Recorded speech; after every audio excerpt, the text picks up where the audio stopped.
HOA victims, what's the worst demand an HOA president ever made that backfired?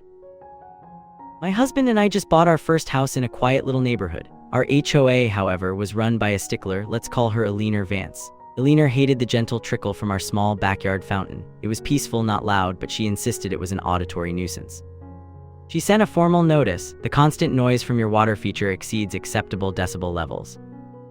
You must erect a permanent, opaque sound barrier, minimum 5 feet tall, constructed of approved materials and painted an approved earth tone, to contain the sound within your property line. My husband and I checked the rulebook. The fountain noise was a subjective complaint, but the barrier requirements were crystal clear. We found a list of approved materials: rough sawn lumber, stucco, or corrugated plastic. Approved earth tones included muted fern green, a color that could only be described as bio-like. We ordered the cheapest, flimsiest corrugated plastic sheets, painted them that ghastly green, and built a perfectly 5-foot-tall opaque wall. We positioned it precisely along our property line, just outside her prize-winning rose garden, making sure it perfectly blocked her direct view from her sunroom. Eleanor came over for her inspection last Saturday morning, coffee mug in hand. She surveyed the towering, ugly green plastic wall, her lips pursed in disgust.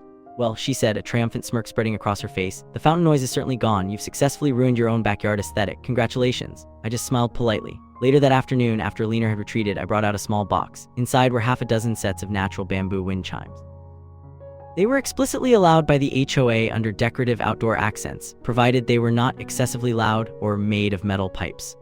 I carefully mounted all 6 sets along the top edge of that hideous green wall, facing directly towards Eleanor's sunroom and bedroom windows.